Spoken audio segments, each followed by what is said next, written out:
Hello, ladies and gentlemen. Welcome to Tennis Weekly with Joel, Kim, and Chris. On today's Tour Catch-Up, Gauff seals WTA season finals victory. Alcaraz upset in ATP Finals opener. And we reveal our UTS Grand Final competition winners. Kim, Chris, today is the 11th of November, and we are here to catch up on the week in tennis at Tennis Weekly HQ. The ATP Tour Finals are underway in Turin, and we've already had one upset as an out-of-sorts Carlos Alcaraz lost in straight sets to Casper Ruud, and in the women's equivalent event in Saudi Arabia, Coco Gauff won out a thrilling final against Qinwen Zheng to secure her first end-of-season title. Plus, we will be unveiling the winners of our UTS Grand Finals competition. Very, very excited for that one. But guys, it's a bumper edition this week on the show, and the ATP Finals are underway. They are going on, but it must be said, my prediction from last week, Novak Djokovic being there, sadly, it has not come true. We weren't convinced, were we, Kim? No, he has pulled out with an injury, so he is not in Turin, but plenty of opportunities for, the eight that are there instead. Indeed. It did get a little bit anticlimactic at the end, didn't it? When it did, yeah. They were all racing then they all pulled out. I just wanted Djokovic to string everyone along as long as possible. Well, he made them play one more tournament, so That's an true. extra flight at least. He likes a bit of drama. He was doing his what was it? Isn't his brother the tournament organizer in Belgrade? Well, he was. He was doing the honours of handing out the trophy. Yes, so he was, wasn't he? Maybe that was the calendar clash. It wasn't actually the injury. Yes, but that was what was more important, doing the Belgrade trophy ceremony as opposed to being in Turin. Yes. Indeed. Well, we'll get on to the initial results because we've had the first 2 days of play out in Turin. And of course, we've had the WTA finals come to a close in Saudi Arabia as well. So lots of finals action happening, as well as the Billie Jean King Cup finals getting underway very, very shortly. So it's that time of the year. But I wonder, guys, what's been of interest this past week, perhaps off the tour and not on the court action. Has anything grabbed your eye lately? Well, I'm gonna have to go first because I know it was the talk of the town on the podcast last week. Taylor Fritz and his bleach blonde locks. We were kind of wondering, where has this come from? Why would he do such a thing? Did he lose a bet? Well, it doesn't matter now because he's gone back to just regular haircut, regular hair color. Already, yeah. He posted on his Instagram story, "We're so back." And ATP Finals, he is there, and the bleach blonde locks, they are not. I wonder if he listened to the podcast and heard us all having a go at it and how we didn't like it. That's definitely it. That's definitely it, Kim. Yeah, it wasn't necessarily the most blonde or even of blonde, is what I think he said. He didn't realize the maintenance. So I think he's had a real sort of reality check in what Morgan might go through on a date. Well, I'm not saying her hair's dyed, but what women with blonde hair go through on a very regular basis to try and keep those roots dyed a nice color as well. It's quite a lot of maintenance. I just wonder if because he had the hair and he lost to Jack Draper in Paris, and I wonder if it was like, this is a bad luck charm going into Turin. Quite possibly. I have to say that Instagram post, I think it happened on the day of the US election results happening. So I assumed it was alluding to a certain someone, being re-elected. And I thought, oh gosh. But it's just the hair, so I'm very much relieved because I totally interpreted that differently and didn't really notice his hair. Conspiracy theories, they are flying about. They are flying about here. That was just my interpretation. But also, very excitingly, Taylor Fritz's hair aside, there's going to be a new film coming out in the tennis world, like on tennis. It's about match fixing in tennis, and it's going to be called The Journeyman. It was announced recently that Dev Patel is going to star in it. And he's going to be playing, I quote, a down-on-his-luck tennis pro who is drawn into the dark world of match fixing to make ends meet for his family. So seems like it's, again, another film, a bit like Challengers, focusing on kind of the lower tiers of tennis. It's the same plot, isn't it, in terms of down on his luck? I mean, there was a deal at Challengers to be made, no spoilers there. But, I mean, tennis is having a moment. It is, isn't it? We're going into these really kind of complex, quite interesting, delicate issues. It's The not deep like cuts, yeah. it's not like, as I always go back to Wimbledon with Paul Bettany and Kirsten Dunst. It's not just like a down on his luck tennis pro goes on a journey and wins a Grand Slam. It's a lot more it's a lot more Sinister. sophisticated and yeah, sinister, Morality isn't it? is brought into it. Maybe the next one will be the WTA Finals in Riyadh. Will be a very interesting sort of down on its luck tennis player wins 5 million or Well, something I like mean, there's that. plenty of, I don't know, there's plenty of content of which you could make tennis films out of. But yeah, it does seem there's like a more of a plethora of them coming up. And maybe some of it is to do with like Breakpoint and I know it wasn't extended for a third season, but you know, it's sort of hitting the mainstream, you know, more people kind of joining in, following tennis. But yeah, I will watch it when it comes out, but probably not for a while as of yet. Also, the title, you got to love that, Joel. That's what you like to call players that aren't necessarily Yes. delivering. Journeyman.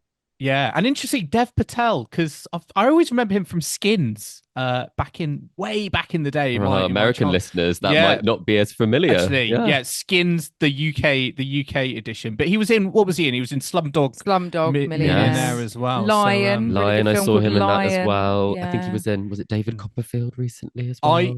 I am gonna wait for the poster to come out and see if any tennis Wrongs tennis have been shots are committed. being Yes. played. That's the first time I'm going to start thinking and judging the film. Yeah, I think Yes. less time is spent on the tennis court here. And on that theme, something off the tennis court that's caught my attention is that a certain 7-time singles Grand Slam champion is coming to the outskirts of Copenhagen for an evening with Venus Williams. Ooh. This was announced this week. I think it's part of her book tour, but she's coming to quite a remote part of the island in Denmark in which I live. So producer Alina and I will definitely be going. But I was wondering, can I convince either of you two to come along? Well, February Copenhagen. That might sound like a nice city Quite break. cold, Yeah. I would say. You might need to bring a coat for that one because that was the same time when the Indian tennis team and Rohan Bopanna said he needed to borrow my coat. So I'm happy to provide coats. Yeah, I was going to say I'm going to need convincing. Maybe a coat. A coat definitely is a step in the right direction. Yeah, I can see more. You mentioned last time Mexico and Guadalajara is where you're looking to go, isn't it, Joel? So maybe not for you, but we'll definitely be reporting back. And apparently you can have a VIP cocktail there. So we'll see what the budget for Tennis Weekly stretches to, Joel. I'm very curious. I'd love to hear more about that. Surely, will Caroline Wozniacki make an appearance? Is there going to be some? Maybe she'll be star interviewing power? her. I can see that. Yeah, I could as see a that, host. Yeah. That would be a very popular thing. Thankfully, it won't be in Danish. That's all I'm hoping for, at least. No, absolutely. Well, from one bit of exciting news to another, I think it's time to reveal our competition winners for our recent UTS competition. So we mentioned this in the last episode. Friday, the 6th of December, UTS Grand Final in London. We did have 4 pairs of tickets up for grabs. So 4 lucky winners who have been actually chosen now at random from across our social channels. We haven't reached out to these lucky individuals yet, but we will be reaching out very shortly through direct message on the channel that they entered through. But do you want to do us the honours, Joel and Chris? Joel, do you want to announce our first couple of I'll winners? announce the first winner, Chris. Then you can go next, and I'm gonna come back and we can do all 4. Right? Okay. The first winner is Linnell Parsons from Instagram. And our Sounds second like winner. Instagram's a place, but no. It is. Yes, from Instagram. sorry. From Yes. Instagram. Yes. And our second winner, imagine this isn't the person's name, Sue Mama Friend on Instagram as well. Luke Mays, also from Instagram. And our final winner is from Twitter, not a place. And their name is Agnes. So if your name is also Agnes, check your DMs because we want to make sure that it's the right Agnes that we're messaging. But well done to everybody. Yeah, brilliant. Well done. Linnell, Sue, Luke, and Agnes will be in touch shortly. Sounds like Instagram is a very popular place to be. So do follow us on Tennis Weekly Instagram if you don't already. But yeah, thank you everyone for entering. We had a lot of entrants. And don't forget, although if you're not a winner, you can still get tickets via uts.live. Head there to get the last remaining tickets as well if you want to be at the UTS Grand Finals in London, because it's sure to be a spectacular event coming up next month. And talking about spectacular events, we do have the WTA Finals, which has had a very spectacular prize pot this year, courtesy of being in Saudi Arabia. I think it's time we discussed what went down over the past week, because we do have a champion, and that is Coco Gauff, who came through in a thrilling final, it's fair to say, to beat Qinwen Zheng 7-6 in a final set tiebreak. Really, really impressive the way she kept in the match, because I think she was down in the second set. Zheng was serving for the match in the third set, and Gauff just hanging in there, getting the job done to win her very first WTA finals. Chris, what was the story of the match here? What was it that Coco Gauff did so well to be the one to kind of edge it in that last moment? Well, I mean, the thing that we joke about so often, and not the forehand, but the serve is the thing that can go off the boil. The serve was rock solid. And I think that was one of the biggest things that got her through in those big moments, was she could rely on her serve. Even though there were those moments when the second serve was attacked, she did win 70% of first serves, and she made a higher first serve percentage than Qinwen Zheng, who has been known sometimes not to get enough first serves in. And that probably was the difference in such a close match.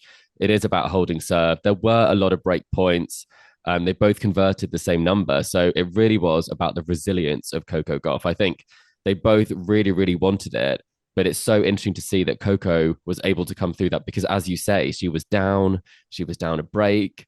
Qinwen Zheng served for it multiple times. And I think you could probably see from the handshake, the frustration from Qinwen in the fact that she wasn't able to get the win, especially, you know, that pose that she had whilst the speeches were being done, where I always think they just want to get off the court, and I would be the same. It doesn't seem like it was the most fun when you've got so close to winning something so big and not winning it. But for Coco, I mean, you could see how much it meant to her, and I think she wanted it the most of anyone this week. I think she was really dialed in, having had a season where she didn't get one of the biggest titles on the tour. And I mean, if we talked about Taylor Fritz, we're back. I think Coco Gauff, we're back, is also a headline. I mean, Gauff, you know, she didn't have a perfect week because she did lose a match, but all semi-finalists actually did lose at least once. So no one was hidden for a clean sweep, so to speak. But Coco Gauff defeated both Sabalenka and Swiatek, and especially the win over Sabalenka, who has been in really good form. I think me and Joel, I think we both predicted Sabalenka for the win. Who predicted Coco? Did any of us? Not quite sure about that one, Yes, Chris, we know it was you. I did. But I wasn't convincing. I did have a quick listen back just to check I hadn't made it up, because sometimes I feel like I've got it right and I haven't. Yeah. But very well done. Yeah, and I think, you know, similar to when she won the US Open last year, and I suppose this is the second biggest title of her career now, after that US Open title, but she had to fight her way through a lot of those matches, and it was sort of a similar story here. So, I mean, Joel, how impressed have you been with Gauff generally over this week? I mean, you know, she had to make changes to her team, and I think, you know, she's starting to see the rewards from that. You know, she parted ways with Brad Gilbert. She's changed it up, and you know, it's paid dividends. And although at the start of this I was thinking this is an opportunity for Sabalenka to make a statement, and in a sense she did, because she has ended the season as the end of season world number one. I think, you know, Coco Gauff's coming out of it. The fact that she has defeated Sabalenka and Swiatek along the way, Zheng in the final, who's probably been the most informed player over the last few months, you know, that's going to give her a world of confidence and momentum going into next season. And although she wasn't, you know, she might, you know, be a bit disappointed when it comes to the Grand Slams this season, I certainly think that the way she has ended it should give her a lot of, as I say, belief and confidence for the future with the manner of the victories that she's had. Because I certainly feel like in that final, it wasn't necessarily that Zheng lost it. I think Coco Gauff, she went and won it. Absolutely. And as a result, she has almost $5 million in prize money. It's $4,805,000. It's the largest amount on the WTA tour in prize money. And she's also clinched the number 3 ranking for the second consecutive year as a result. I mean, that's just crazy money, isn't it? It's just it's what they biggest wanted. paycheck in WTA history, and she didn't even know. She said she knew there was some money involved, but she didn't know just how much was involved. So she was very pleased when she found that out. But it did make me think of when Jannik Sinner was asked, did he go to Saudi Arabia for the six Slam Kings for the paycheck? And he said, doesn't play tennis for money. And I think clearly Coco didn't either, because she had no idea of what was coming her way. So that was actually quite a nice moment rather than a, motivated by money win. Yeah, I mean, just a thought on the tournament, because I know we were talking about the lack of attendance last week, and I think our mailbag question. How do you think this event has stacked up? Obviously, prize money for the players, fantastic. We had a great final and some good tennis throughout the week. But what are your kind of lasting memories of the first Saudi Arabia edition of the WTA Finals, Chris? Ooh, it's a tricky one. I think a lot of players are talking about the legacy, and the legacy will be able to provide a much more clear judgment in the future as to see the impact of what this can do.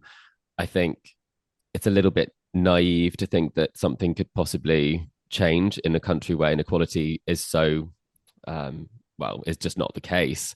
I think when it comes to the tournament itself, I think the numbers did get up in terms of the crowd attendance. There were good atmospheres at times, but I think we should remember that when it comes to the size of the stadium, we're talking 5,000, and it was not often completely full. When you think about Turin, it's almost 17,000, and every ticket is sold out. So, or sold out for last year, I should say. So I think there is a long way to go still in terms of equality when it comes to the event and the audience and the staging. But I'm very pleased that in terms of the prize money, that women are very much in a positive trajectory when it comes to what is the biggest title for the WTA. Yeah. And Joel, just from your perspective, looking at the results from this week, where do you think the WTA Tour is going into next season? Sabalenka's the world number one. Coco Gauff having a really good end to the season by clinching this title. Swiatek a bit off at the moment. Not really sure what's going on with her. So, I mean, and obviously Qinwen Zheng are having a really great season and almost getting this title. Does that leave you excited for next year? Who of those do you think is going to start? Is he going to say big five, big four, big three? It's big something. Well, I thought it was interesting that all semi-finalists did lose a match in the tournament. It just, I think, shows how competitive it is at the top. I do think Sabalenka starts the season maybe a little bit ahead of everyone else, particularly with how she's performed at the Australian Open in the past. But certainly, the players behind her, I don't think are that far away. And it might arguably be said that Coco Gauff is closer to Aryna Sabalenka now than Iga Swiatek, and that's something I don't necessarily think we would have been thinking about at the start of the season. And I do kind of wonder with Iga Swiatek, the off season now going into next season, I think is really big for her, because it doesn't feel like her team has been that set. She's not really been playing a lot of tennis recently. She is in Malaga, and there will be, I think, a bit of focus on how she performs with Poland, because, as I say, the performances and the results haven't really been there for someone as a high caliber as Swiatek. So that's the player I'm looking at most to see, can she sustain it and can she get back on top? Because it feels like it's, as I say, kind of Sabalenka and Coco Gauff with this victory are the players who are, maybe, ahead at the moment. And Zheng also, I think, is also making a play up the rankings. Very dangerous at the top of the women's game. Lots of players we talk about can win slams, but I think there's lots of really, really good players at the top. I'm very excited looking towards next year. But I will ask you the question, Joel. Will Coco win a slam next year? And will Iga win a slam next year? It's hard not to think Iga Swiatek as the French Open champion, I think. But certainly Coco Gauff, I can see Coco Gauff winning a Grand Slam, next year. I think she could really kind of kick on from this performance. I could see it being quite a mixed bag, next season. Like, maybe even 4 different Grand Slam champions, just because I think it's so competitive at the top. There are so many different threats and possibilities. We haven't even mentioned Elena Rybakina and teaming up with Goran Ivanisevic. We don't know how that's going to go. Watch out, Wimbledon. Great shout. Naomi Osaka and Patrick Mouratoglou. I mean, there are even players outside, the tour finals that could, that have definitely the capabilities to make a good run in a Grand Slam. So, yeah, I think there's a possibility for Gauff and Swiatek, but they're going to need to be on the top of their game. Absolutely. Well, already looking forward to 2025 season. We've got to save our predictions for that episode, haven't we? Sorry, Joel. Give listeners. I'll keep a note down. Yeah, of what you said this time. Yes, basically. Don't go changing your mind. Well, we do have some action still from the ATP tour that happened last week as well. We were talking about the two ATP events as being, the last events where some of the guys could get the last spot in Turin, but in the end, it didn't matter whatsoever. But we did have some interesting champions. We had, and I'm too scared to say his name, Joel. In Metz in the Marseille Open, Benjamin Bonzi. Bonzi, yes. I once called him Benjamin Bonsai, like a bonsai tree, which I have never been able to live down. You might think that's about his height or something like that. So you've got to be very careful when it comes to describing.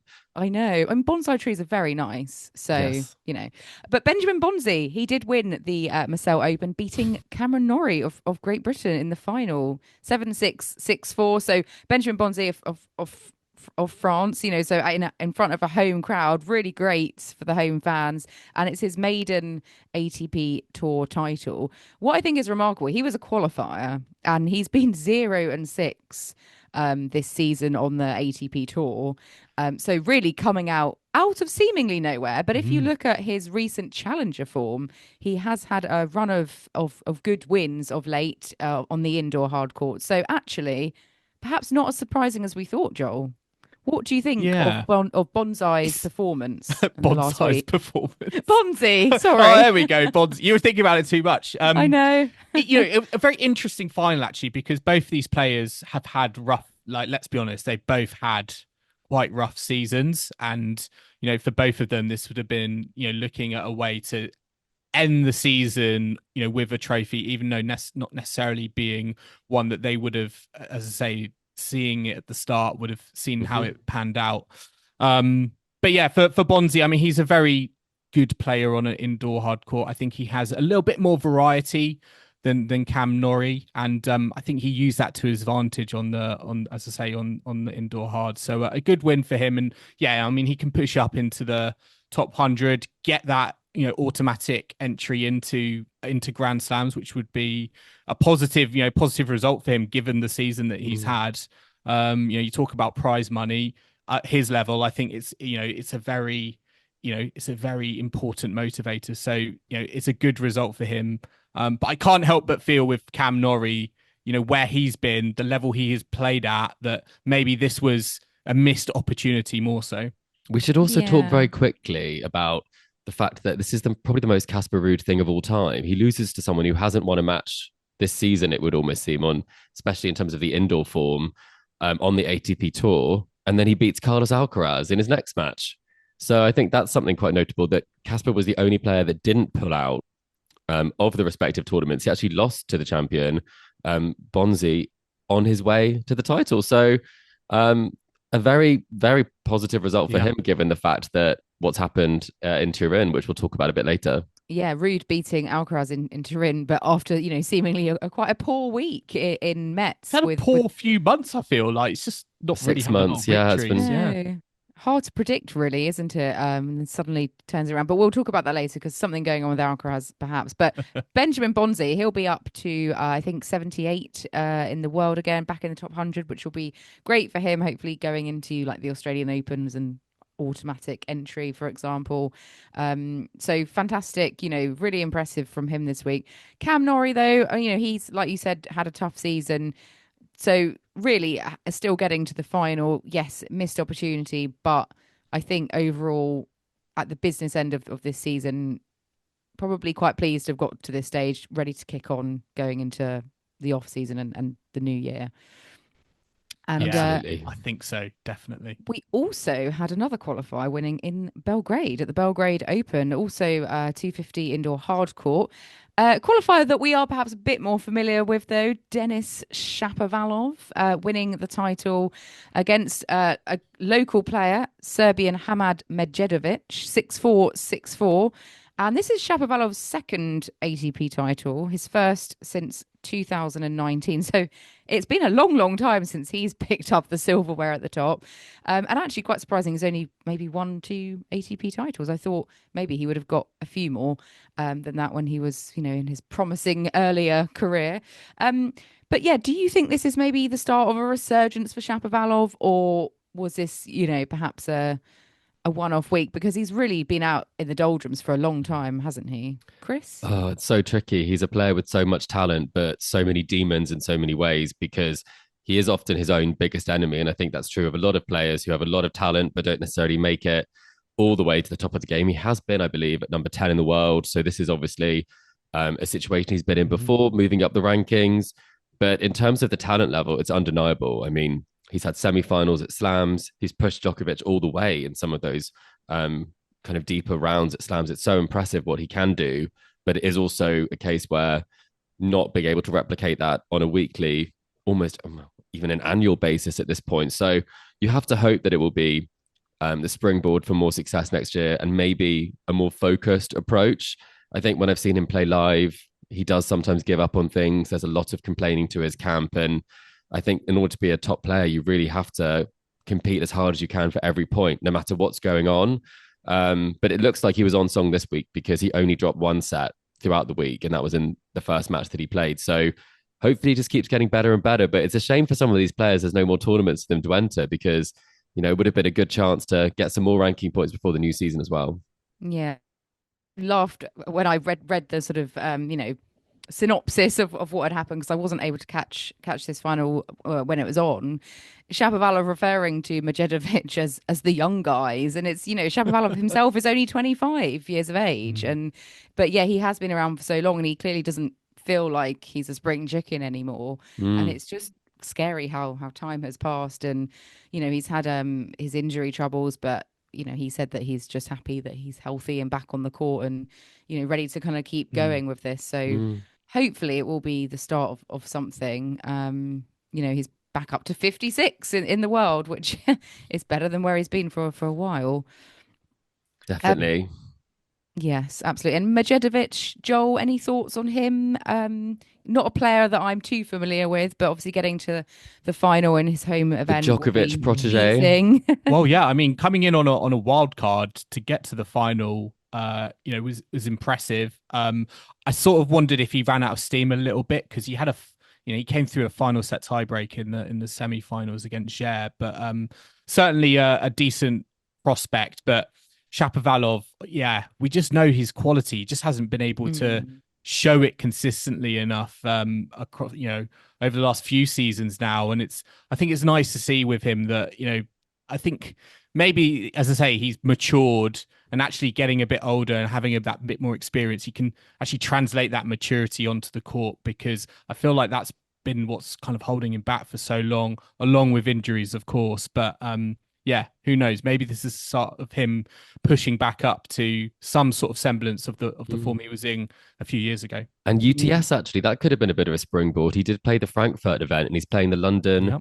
final. So I think playing against some of the top players in those positions can actually really elevate your game. We saw it for Jack as well. So maybe that will be a springboard at the grand final. Maybe we'll see him lift the UTS title. Yes, the lightning bolt. Absolutely. I could see it. He's had a good indoor hardcourt season, I think, Shapovalov. Bit under the radar, but yeah, we'll see. Well, let's take a quick break now, but do join us in the second half, where we'll be discussing all of the action and build up in Turin as the end of season ATP finals get underway. Stefanos Tsitsipas's hot take on 2-week Masters events, and we'll also be looking ahead to the Billie Jean King Cup Finals in Malaga. So do not go anywhere. Welcome back to the Tennis Weekly podcast. And before we get into the second half proper, it's time, as always, for another game. Over to you, Joel. I think we've got a par for the courts this week. We do indeed. We've got another par for the courts, but I'm changing it up. I'm changing it up this week because usually for Path of the Courts, we do back and forth between you and Chris. We do. And this time we are going to do highest number wins. And this concept, this format is I'm going to give you the topic and you're going to think about the number of answers you can give me. And the person who can offer the highest number of possible correct answers is the winner. However, if that person does not match up to that, then the other person wins. Okay. It's been a while since we've done one of these, hasn't it? It has. And I have brought this up because, it's quite interesting. We've just been speaking about the WTA end of season finals, and this Path of the Courts is related to that. And my question for both of you and our listeners is, since 2015, we have had 9 first-time winners of the WTA Tour Finals after Serena Williams won it for the 5th and final time in 2014. How many of those champions can you name? That is a really good question. What year is it from? Sorry, Joel. So from 2015 onwards, there have been 9 different champions. We did not have the competition in 2020 due to COVID, but in every other edition, there has been a different winner. That's quite impressive in itself. I mean, I think I could probably get. So wait, whoa! Oh, he's got a set parking. Oh, sorry, I'm jumping. I was going to ask Kim. I need to ask you first of all. I am actually going to come to you first, but Kim, what number would you like to give that you think you could give me of correct answers of that number of champions? 5. Ooh, okay. Chris is clearly going to get more than 5 out of 9. Chris, I think can what's you most go? likely Can to you happen, go higher? Can you I'm go going higher to go than too 5? high, and then Kim will win. He's going to go 9, isn't he? I am not particularly confident on this. This is since 2014, is it? Or 2015. 2015. Kim has said 5. Can you do 6? I'm not sure I can. I think I can only do 5. Ooh. So I can't say higher. So I'm going to say, Kim, name your 5. Oh, pressure. The pressure has been... Kim, this is your chance. This could be your chance to defeat Chris. Doesn't include Serena Williams then, because you've given us her. It does I not hope include not. Otherwise, I'd say 6. Serena Williams. No.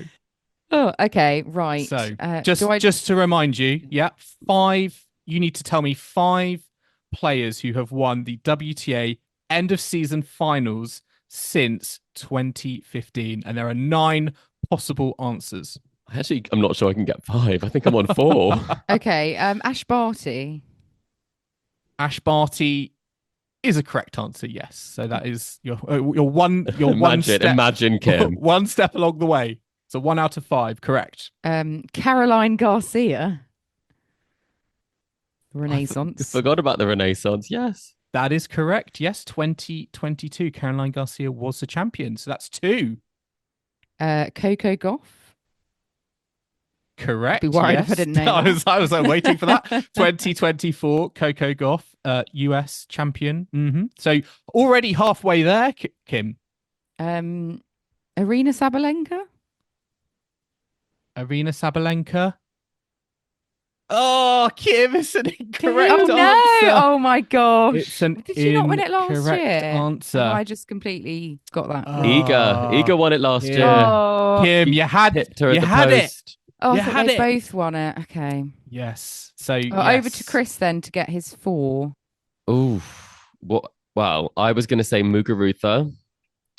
Correct. Unfortunately, you could have had Muguruza. Yeah. I was going to say Ash Barty, Coco, and Iga. I wouldn't have said Garcia.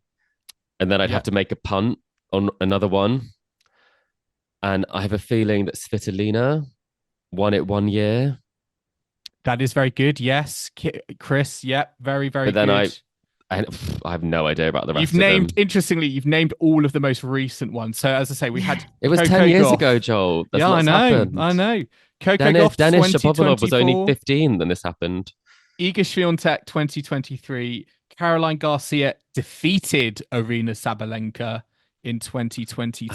Oh, Garbina Muguruza won in 2021. Ash Barty 2019. Elena Svitolina 2018. 2017. was it Wozniacki at all? 1 year. It was Wozniacki. Oh, I should have Kim said defeated her. Venus Oh yeah, and Williams. then she won the Australian Open 2018. I wasn't Yeah. sure if it was earlier. I thought she might have won it before 2015. I'm so. going to come to 2016 at the end because it's the most rogue one. But 2015 was Agnieszka Radwanska defeated Petra Kvitova. Goodness. So you could have given me Radwanska. And the 2016 winner, a really random one. And listeners, I'll be very impressed if any of you said this. Defeated Angelique Kerber in the final. Any ideas? Lena? No. It's got to be someone rogue, hasn't it? Cibulkova. Kim, you're Kim. Kim. It is correct. Dominika Cibulkova. I think we've got to give Kim the victory. 2016 But WTA. I brought them out NCC just champion. in brought the wrong them out order. at the wrong order. So Kim, I think, has to get the win for that. There's an because honourable win there. Yes. some of these names she's pulling out. Oh, thank you. Oh dear. Yeah, I just didn't play the strategy right on that one. Yeah. But no, that's a great one, Joel. That and was that's fun, definitely yeah. brought some memories back. Thank Also you. nice Very to have the fun. pressure not on you, right? You can just pass it over. Yeah. Yeah. Listeners, let us know how you did with that one. And I think it's time to move on to the mailbag now because Matt got in touch with us on email with a question about some comments made recently by Stefanos Tsitsipas. So this week, Stefanos Tsitsipas has voiced his disapproval at the new 2-week Masters 1000s events, which have been in play this year. He said that these tournaments have turned into a drag with the quality dipping and players not getting the recovery or the training time that they need. So Matt wants to know, now that we've got to the end of the season, what have we made of the 2-week Master Series format that we've seen? And are we in favour of the ATP continuing with these and perhaps even committing to even more of these for next season?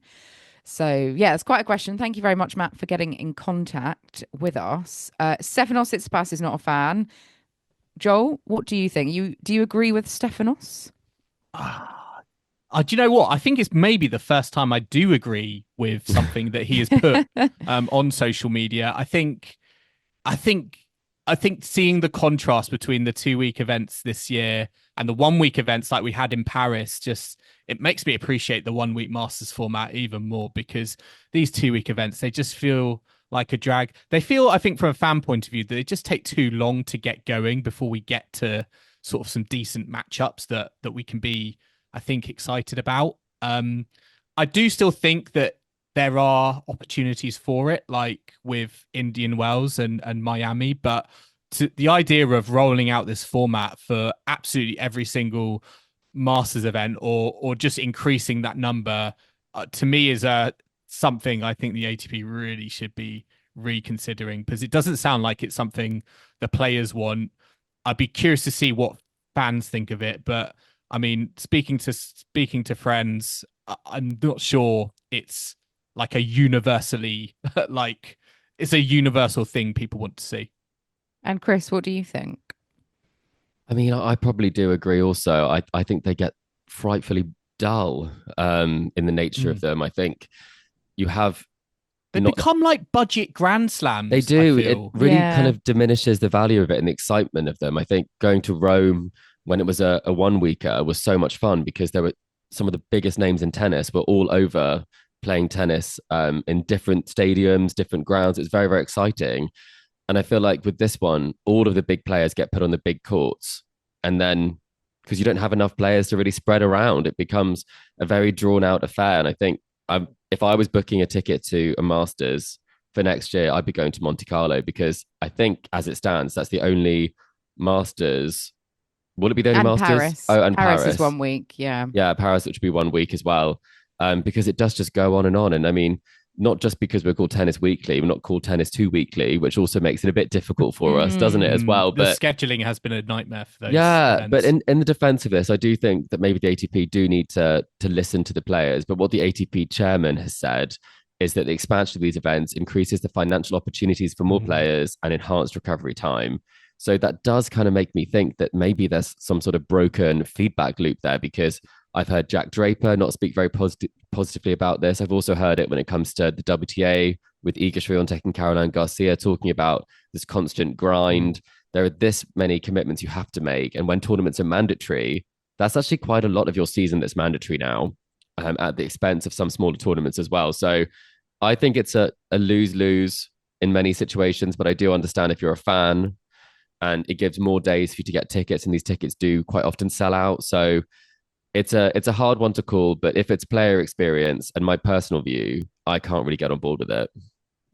Yes, I think as a fan, I prefer the 1 week short, sharp. If you're attending, you can kind of, exactly who's going to play on what day, if they're in what round. It's just over and done with, no fuss. But we'll see if they're going to continue with them. Maybe more players just need to speak out and make more of a song and dance about it. But yeah, listeners, let us know what you think. Do you agree with Stefanos Tsitsipas? Do you like what the ATP are doing? Let us know. And thank you, Matt, for getting in touch. And that brings us now onto their ATP Finals in Turin. We've had the sort of mandatory pre-tournament photo shoot already. Yes. And also a couple of matches. But let's talk about that photo, first of all. They seem to be standing in some kind of courtroom. There's a lot of muted kind of tan and beige and, Is it a navy courtroom? shades. It looks like an on. altar to me. Looks Well, like they're in a again- church. Oh, actually, yeah. Could Now, be. well, It it could could be be either, I think. the Stockholm Yeah. Open, it could be. They've got a royal box that looks quite posh like that. But we do have to talk about the outfits, because it's only fair that in gender equality, we do also talk about the fits of the male players. It seems like sports jacket was the dress code, which not everyone fully understood the meaning of. But who makes your best dress list, Joel? Come on. Oh, that's tough. I quite like Diminar. I quite like that look, the oversized. Oh, I With the didn't like blazer. that one. I No. thought he looked. No. No, Yeah, I didn't. I'm No. not so keen Okay. on that one. Do you think And- Morgan Riddle dressed Taylor? I think Hugo Boss dressed Taylor. I think that's. I don't think any. I think It's it's all not pretty great. bland. Yeah. They all It's look rubbish, pretty Joel. bland. Is that what you're Okay, trying to well, say? Medvedev- Rublev's jacket. Yeah. Rublev's jacket is nice. It's very expensive. You're very on brand for you, Joel, to like the Oh, okay. expensive things. Right, that's But the then- only one that stands out to me. Okay. Like we've got 3 in blue, that just different shades of blue. Yeah, it's a bit all over the place. The It's all over the WTA shop. definitely Mm. had the edge. They definitely served in that respect. I think the ladies, yeah. It's also quite strange positioning. We'll talk about that very, very quickly. Right at the front are actually the players who qualified in last position. And if right at the very back, hidden behind the trophy, you might just be able to make out what looks like a rather sort of tanned Jannik Sinner. Yeah. So I it's quite like the circular standing of them, but okay. but you are right that it's all over the shop. It is. So victory at the WTA is something we can't often say. That's true. But they can dine out on this one. Yes, I agree. Absolutely. I'm sure there's some very expensive jackets in there. So listeners, have a look if you haven't already seen that photo and see what you think. Tennis Weekly sports jackets. Yeah. Ooh. Yeah, why aren't they sporting our ones? Yeah. Well, let's have a look at the groups we've got, because we've got the Aryna Sabalenka group and the John Newcombe group. Neither of them feature Novak Djokovic, because he is, of course, not here. He pulled out with injury. So we've got Jannik Sinner headlining Group 1, the Nastase group, with Medvedev, Fritz and Alex de Minaur. And the John Newcombe group is Zverev, Alcaraz, Ruud and Rublev. So we've had a couple of matches so far. Casper Ruud has beaten Alcaraz. We've got Zverev and Rublev playing later. And then yesterday we had Sinner and Taylor Fritz winning over de Minaur and Medvedev, respectively, both in straight sets. Joel, what are your thoughts of the for the initial matches that we've seen so far? I know the Casper Ruud win, bit of a surprise there. Yeah. Wait, very much a surprise. I was watching some of it, and it doesn't. This is not a Carlos Alcaraz I am familiar with, particularly that first set. It was just all over the place. So my hopes going into the tournament was getting a Sinner Alcaraz final, but after that result, I'm not quite sure. I'm not quite sure we're going to get that. I'm not even sure, Chris, if Alcaraz is going to continue playing. I'm also not too sure, because he has been under the weather. He was sneezing whilst the photograph was being taken. I think it's quite well documented. And Casper said that he hopes he feels better soon when he shook his hand. So, I mean, the fact that he's still competing, he was 5-3 up in that set. He had many chances actually to take that. I think he may have even been pushing for a double break in that set. Couldn't get over the line. And Casper did come back. But if you're Alcaraz, it's actually a very hard route back when you've lost a straight sets match, especially in this group. But there is still chances in a round robin format that we might get that matchup that we're hoping for, because it's looking like Jannik Sinner will definitely be winning his group. I mean, it's hard to think of anyone else in that space, but I would say this is probably one of the most open ATP finals that we've had. I mean, I do think the seedings for this tournament at this stage of the year probably are accurate, if not what I would think the ranking should be, with Zverev and Jannik Sinner most likely to come through. But I mean, it's all to play for the rest of the groups, because no one is playing standout tennis amongst that mix at the moment. And maybe, it's going to be some surprise semi-finalists.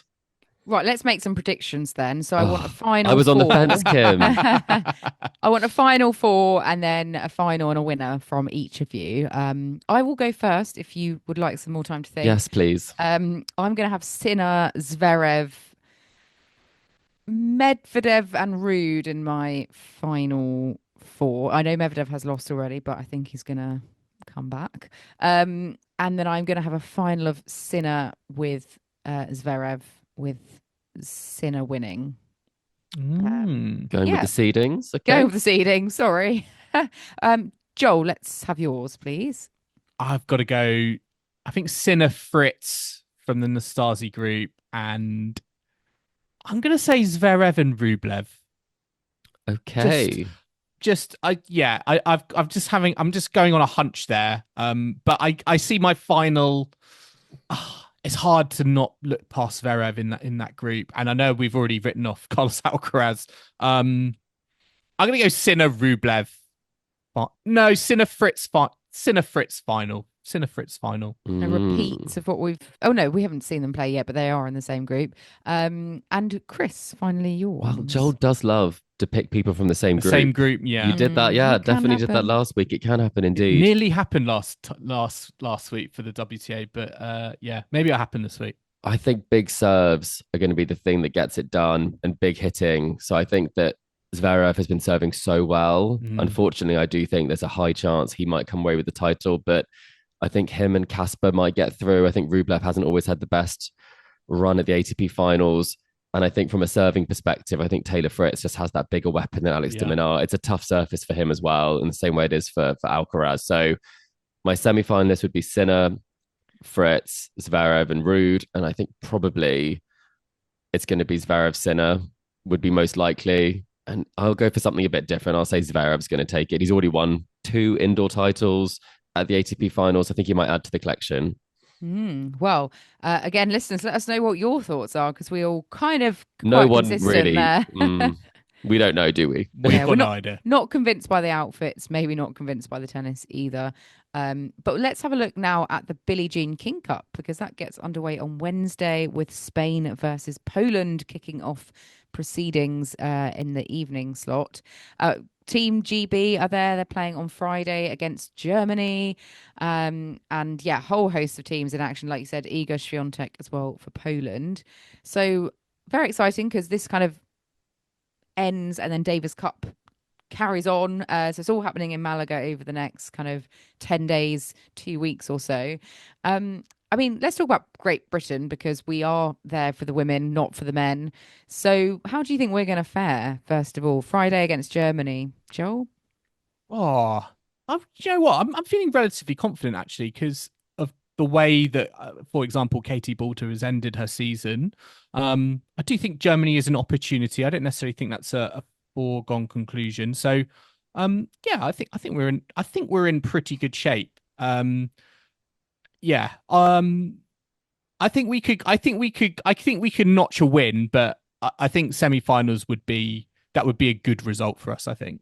Yeah. We'll go out to Canada. Is that what you're thinking potentially? They're a strong team, a passionate team with WTA Finals winner Gabby Dabrowski will be playing for them. Yeah, one of your faves. Exactly. Well, I mean, it's going to be very open, actually, because apart from Iga, there's not a huge number of top players who will be there. I mean, Paula Badosa will be playing for her home country after a great season. I think it would be wonderful to see them have a deep run. We do know that it's so important to tournaments like this that home nations do well for the atmosphere.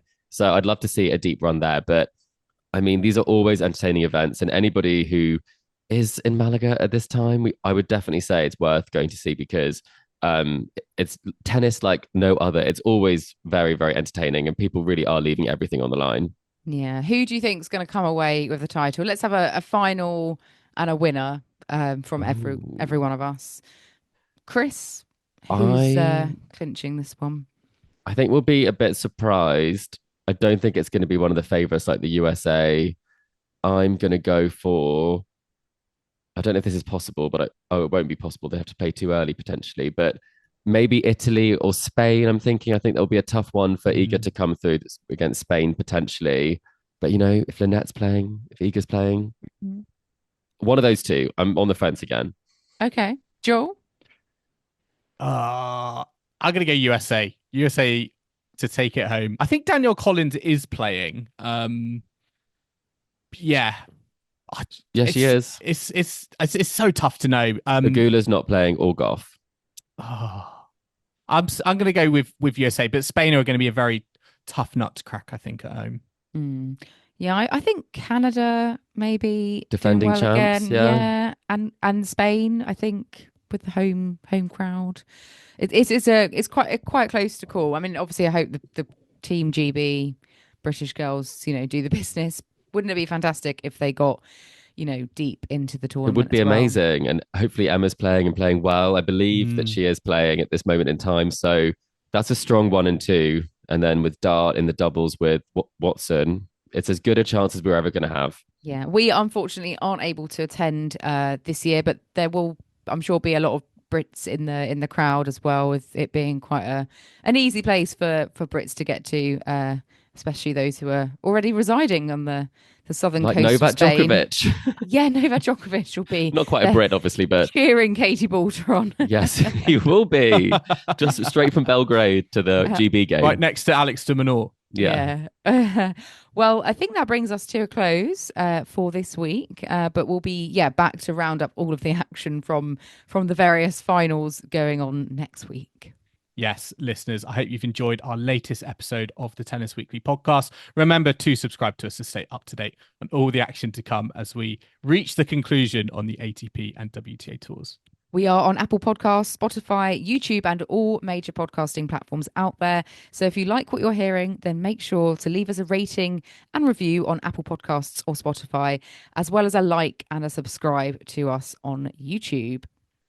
And do keep your eyes peeled on YouTube because we will be having a Nadal special coming up.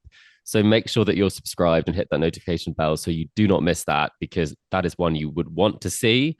And you can also follow us on social media and email the show. We're on Facebook, Instagram, TikTok, and X. And the handle for all of those is Tennis Weekly Pod. Our caps, as I said last week, are sold out. Our tote bags are flying off the shelves now in the lead up to Christmas. So we only have a few left. So if you would like to secure one, you go to etsy.com/shop/tennisweeklypodcast. You can email the show at tennisweeklypod@gmail.com or check out our website, tennisweekly.co.uk. And we will be back next week for another tour catch up. So I hope you can join us for that. But in the meantime, it's goodbye from Kim. Goodbye. It's goodbye from Chris. Goodbye. And it's goodbye from me. We'll see you again soon.